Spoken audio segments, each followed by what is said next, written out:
I'm delighted to announce the first GSU podcast, Geoeconomic Strategy Unit, the GSU briefing. This is the first episode of what we hope will be a podcast every 2 months. My name is William Finn.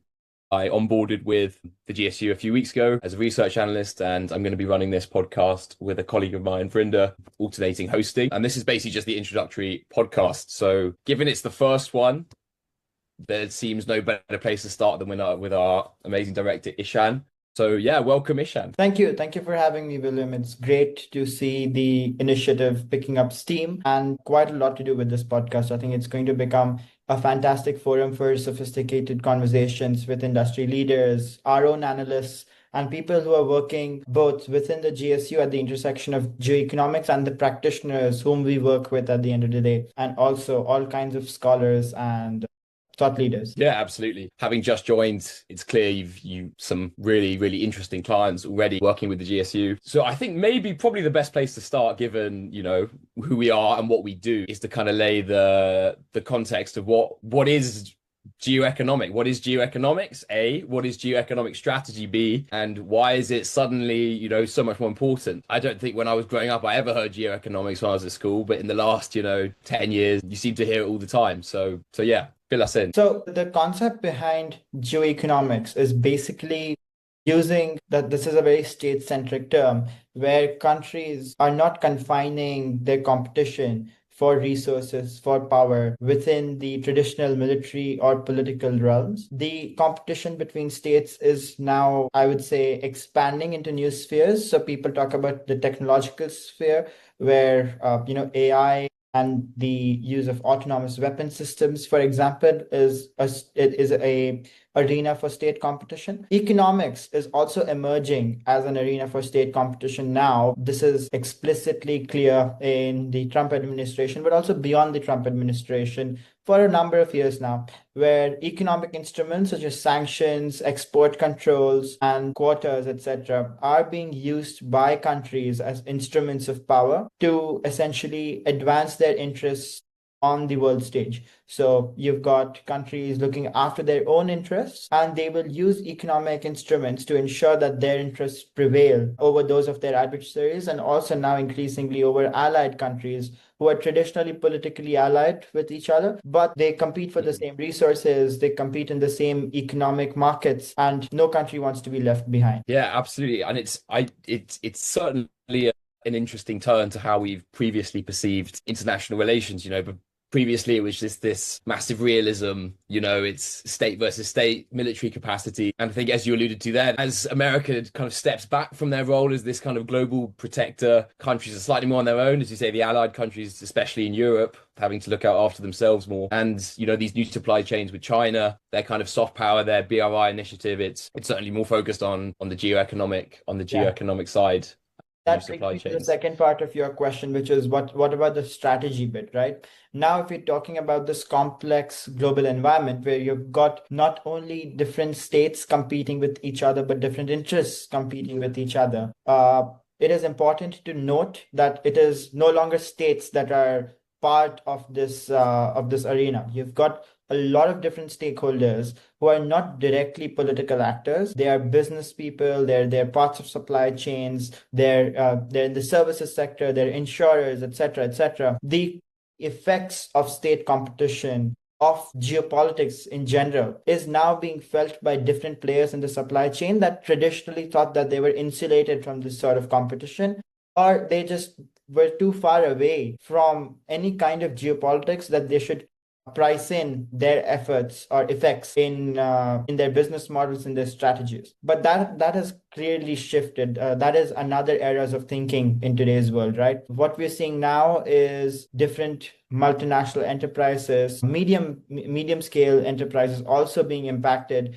by export controls, by quotas, by tariffs. So that really does require them to consider geopolitics and economics an important part of decision making in the boardroom or on the shop floor. What struck me most after I joined the GSU was that kind of qualitative aspect. It's not as kind of formulaic as it was before. You have to consider so many different interests and also so many different players. And also you've got so many different options almost now that the people within the supply supply chains are almost potentially more empowered because they have all sorts of there's a lot of different ways you could approach geoeconomics, geopolitics. So strategy, I'd say, probably is more important than ever. I agree. So currently what we're seeing now is, again, it goes back to state competition, right? If you've got all these multiple players who are trying to enhance their position in the global economy, they also want to become manufacturing powerhouses. They want to ensure that they've got supply chains that compete with world leaders traditionally confined to the US and China. You've got Vietnam, you've got India, Indonesia, all the way in Africa, you've got countries joisting with each other for those important positions in those supply chains. You've got Latin America, Mexico, etc., also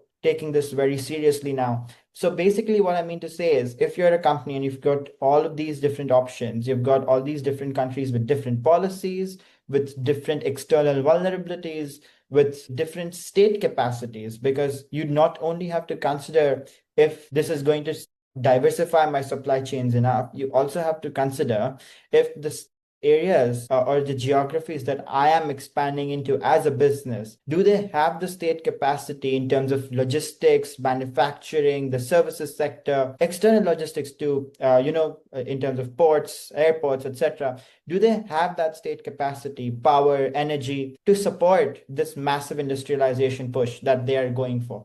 State rhetoric is one thing, government rhetoric is one thing, but then we seldom see that translating into actual capacity generation on the ground that businesses can leverage in this environment that you've just outlined for us, where China plus one strategies are becoming important.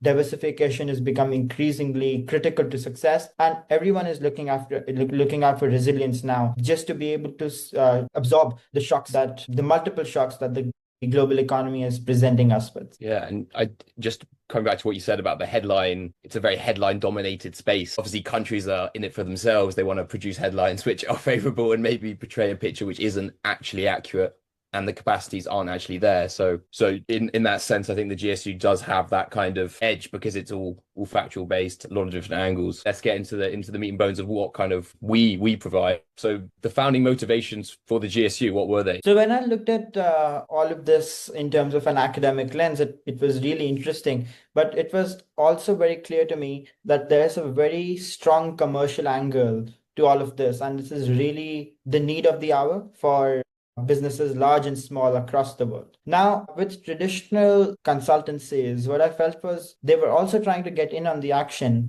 because this is definitely a period of strong demand for this sort of knowledge. It was mainly an afterthought. It was a bolt-on to their existing business models. So that was not very appealing. The second thing was these massive, huge consultancies, the Big Four, etc. They come with a lot of inertia, and they also come with a lot of inaccessibility to small, medium, and even large size enterprises, emerging markets, especially in India, in Africa, etc. So what I felt was there is a real need for a firm to be established that brings in people from different knowledge sets, becomes an institution in itself through its own research, by maintaining its own data frameworks, and applies that proprietary knowledge to this very niche market that is really suffering from the consequences of all the volatility in today's economy, but is not finding solutions elsewhere because the existing ones are too expensive, they're inaccessible, they come with a lot of slowness, they're not agile enough, and they cannot adapt as quickly to the needs of these, I would say, comparatively or relatively smaller sized projects with the dynamism that is required to engage with these specific markets. So we have a clear vertical structure where everything is working together to support strategic advisories. You've got a research vertical that is producing long form, short form content, and now with this podcast, we're adding another feather to its cap, essentially. But what the research vertical is trying to do is demonstrate thought leadership, tell people that these are the different themes that the GSU is looking at. This is how the situation is evolving continuously on the ground, and we do real-time monitoring. That is also important for our quarterly reports that we bring out. That is more region-wise. It's a lot more comprehensive. And I do not see any other sort of output coming from such people in the business who are doing this on a consistent, regular basis with the amount of comprehensive knowledge that we're putting into that and the effort. Then comes the fact that we maintain our own databases under the data vertical that we have. So it's a proprietary framework that we have created, looking at over 140 countries, mainly all kinds of supply chains covered. And now we're deploying machine learning, we're deploying AI. And this does not, when I say to people that we are deploying AI to build our own quantitative frameworks, people think that we're putting in a prompt to ChatGPT or Claude saying that, hey, design this index, make no mistakes. That's not how it is going to work, because if you deploy that, that's going to be a complete tragedy. We're going to take a massive credibility hit. It's going to be a disaster. So what we're doing is training. What do I mean by machine learning? We're training algorithms, creating our own chatbots that are trained on 15 plus years of data that we have gathered from real sources, data banks from the IMF, World Bank, International Bank of Settlements, etc., more regional indices such as or data banks such as ASEAN and also the EU. This provides a very robust platform for us to create tools, quantitative tools and frameworks that we can deploy for our clients, that we can use to do situation monitoring, and of course, that we can do to find solutions to problems such as market entry, exploring areas where the economic upside is robust enough while the downside is viable. So it's almost like a kind of a twinned approach. You have the heavy emphasis on the quant, the real-time monitoring, plus you have that kind of qualitative understanding, which gives you a general guise of a feeling on the ground, which I think is incredibly important. And just kind of adding to what you just said, that kind of global team, I think, gives such an amazing edge. You know, I think it's so easy to get into the thing where you get a load of people with fantastic degrees, but actually if they don't have that diverse experience and understanding of how things work in practice and cultural kind of nuances, you do miss a huge element which can really undermine strategies. When I first joined, that's really jumped out to me, as it's such a broad range of people with completely different skill sets as well. It's so clickbaity these days. Just what's the danger of relying purely on intuition or headlines in this space? And without naming clients specifically, how have we kind of helped them overcome those kind of easy headlines, easy articles, and actually provide really, really strong solutions for our clients? Well, the risk of relying on headlines for, developing any kind of global strategy is that you're setting yourself up for failure. That is the biggest risk. That is also the most prominent outcome, most likely outcome that you're going to have when you do that kind of strategy. You mentioned that we have a global team, and let me emphasize that a little bit. We've got people literally from the United States to Jakarta, Indonesia. That means that we've got folks who have a lot of regional nuance, who specialize in their parts of the world, the policies, the governments that operate in those specific jurisdictions, etc., etc. So that is the element that you need to make effective strategies in today's world. What we want to do is move beyond the headlines, tell people that this is the problem that you are seeing because the media is reporting it. There is a lot of stuff going on that the media does not report on because they have got to make money as well. They will report on stuff that they know will get the most viewership. But as a business, if you're expanding into a high risk region, if you're expanding into frontier markets, information on those particular areas is not as likely to be readily available, accurately available, and consistently available. That's where we come in as an intelligence arm, as a unit, essentially. In a very modular fashion, we can basically get a quick grasp of what their business model is, what their industry is, what their sector is, what kind of things they want to do in that particular region. And then we can help them strategize accordingly, leveraging the strengths that our team and quantitative insights bring to the, of course, contextualized and nuanced business model that our clients are also likely to have for that particular region. So have you got any examples of some of the work? Well, the best part about this job and about being a boutique, bespoke, strategic advisory unit is that you work with some of the most interesting folks on the planet. We have worked with sports entertainment companies. We have worked with traditional mining companies, heavy infrastructure firms, and also chambers of commerce. To give you an example of what was the most interesting, well, we worked with this lithium refiner that really understood what geopolitical competition in today's world means, because lithium is a critical mineral. You need it to make cell phone batteries. You need it to make EV batteries. It is a raw material for many critical technologies that are evolving in today's world. And no country can succeed without having a resilient and reliable supply chain for lithium. And especially a country like India, because they were an Indian firm, They wanted to ensure that India had access to such reliable supply chains for such critical minerals because we are growing at a rapid pace. We are the world's fastest growing major economy, according to the IMF. At the same time, we face a lot of geopolitical risk, as we see from Trump tariffs, as we see from the incoming energy crisis that can bring in a lot of inflation. And as we saw with the current ongoing volatility in the Strait of Hormuz, relying too much on critical commodities from such choke points is disastrous. India, for now, for example, is undergoing a very questionable period for its LNG gas suppliers. Looking at how they're going to evolve is going to be very interesting going forward. I mean, we are already facing some measures in this country that are promoting or at least are calling for austerity in this space and in the energy space. But again, it's an evolving situation. Let's see how things go. But imagine if this happens for a critical mineral, a commodity such as lithium, and then you find yourself nowhere to go because you're relying so much, so heavily on one country, namely China, for all of these refined products for CRMs and rare earth commodities. So working with these clients is really incredible because you get to deploy and apply your knowledge set to the fullest because they understand the problem. They understand that they themselves, as an entity, as an institution, have a role to play in geopolitics. And that's what we have been discussing in this podcast also so far, that you've got more and more actors that are becoming very important on the global stage in the global economy without being state actors. So they are not countries, but they have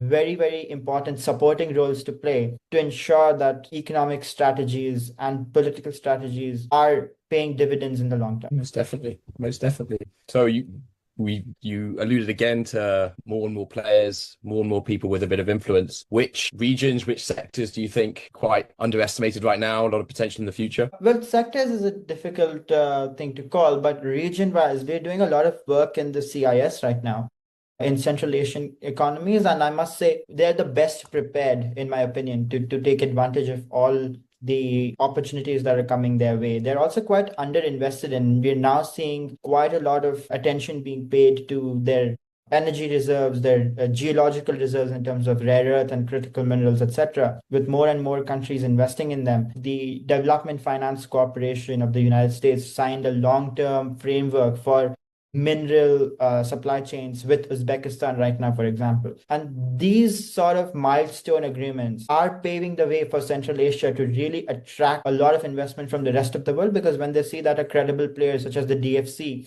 is putting their money where their mouth is, they feel that they're missing out on some action that is quite profitable in that part of the world. They're also relatively stable given everything that's going on with Russia, Ukraine right now. In that part of the world, at least, they come off as some of the most stable economies in Asia so far, now that the Gulf is also undergoing a monumental amount of crisis. But Central Asia does emerge as a region that we have been following very, very closely at the GSU, and a lot of potential in that part of the world.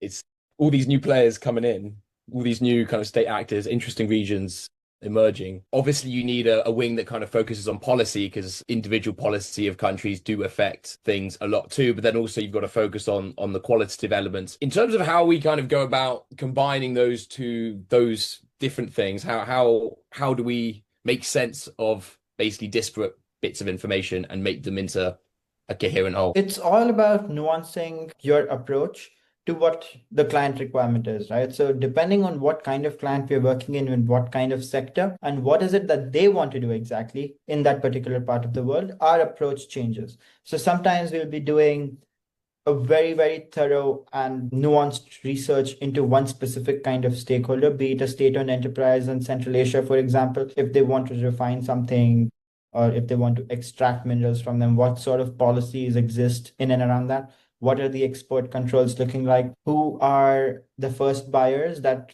they should target, etc. And if they want to do a broader market entry standpoint, then we deploy the risk adjusted opportunity index that we have created, which is basically an index of 146 plus nations, as I said earlier. And it's a composite index, right? So it's not measuring what's the most advanced economy in terms of GDP. It's also not ranking countries by growth rate. It is a very specific use case that the index is trying to sort of apply itself to, or make itself useful to, which is that we want to understand what the opportunities in one part of the world are.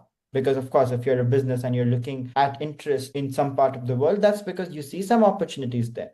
So we take into account opportunity variables and indicators, and then we match them with corresponding risk indicators, because no opportunity can exist without risks. Every region poses its own risk. Some have greater external vulnerabilities, while some have larger sovereign risk, while others have political risk, and others are just purely unstable because of years-long conflict, etc. So that allows us to provide a lot more comprehensive insights into what proves to be a region that provides an optimal balance between opportunities and risks, and therefore is prime for market entry. So these are the different kinds of, I would say, approaches that we can take given the kind of client that we are working with, and of course the actual end goal of the project. So I guess in a way it's almost not seeing, as maybe it was previously, risk is this temporary thing which you've got to kind of crisis manage for, in case it happens. Risk is something that is just going to be there regardless, and it should be incorporated into the strategies themselves and just regular kind of how you go about business almost. Sorry. And we're seeing a lot of interest from people, because had we started this initiative maybe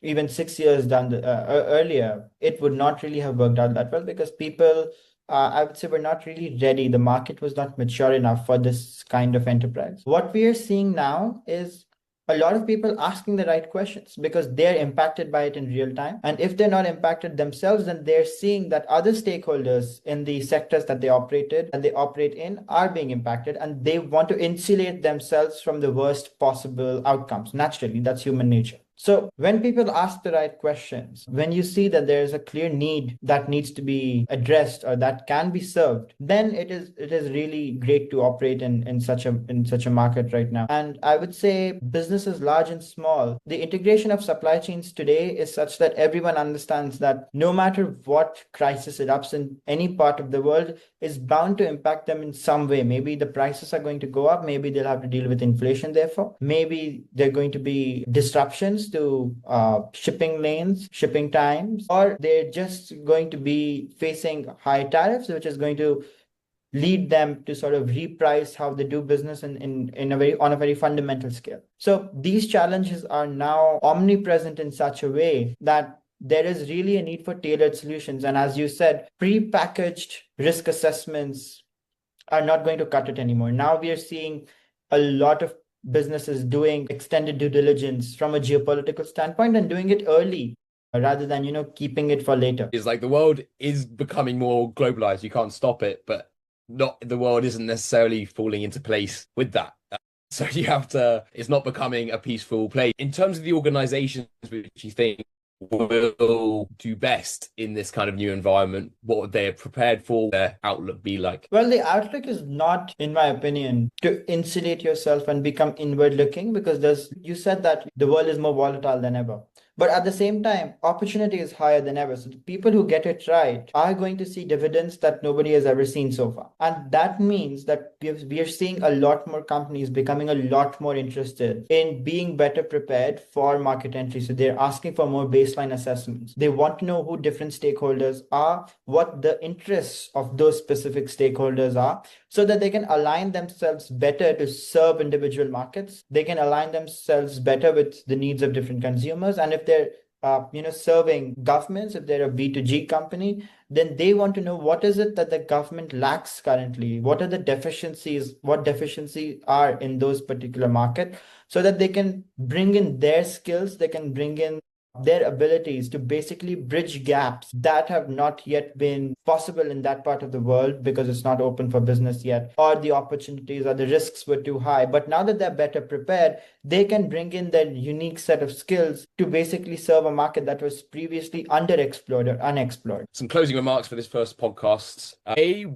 Where do you see the GSU maybe in 5 years? I know that's a pretty big question, but I'd always think it's good to have some sort of idea of where you see this going. And also, what can our listeners expect from this pod going forward? So in terms of where I see the firm evolving, I would say it's just developing a lot more proprietary frameworks that we can use for our clients. And that will only come when we get an opportunity to slowly work in different parts of the world, right? Because one size fits all solutions are a thing of the past. They're no longer applicable in today's economy, as we have said in this podcast. So how do you go about developing them? You go about developing them with experience, which will only come with time. And that horizon, I think, is going to allow ourselves to give us that runway to basically work with clients in different parts of the world. I want to work with more specialized businesses. I want to work with more interesting firms that we have been talking about, and in sectors that have traditionally been a little averse to maybe expanding,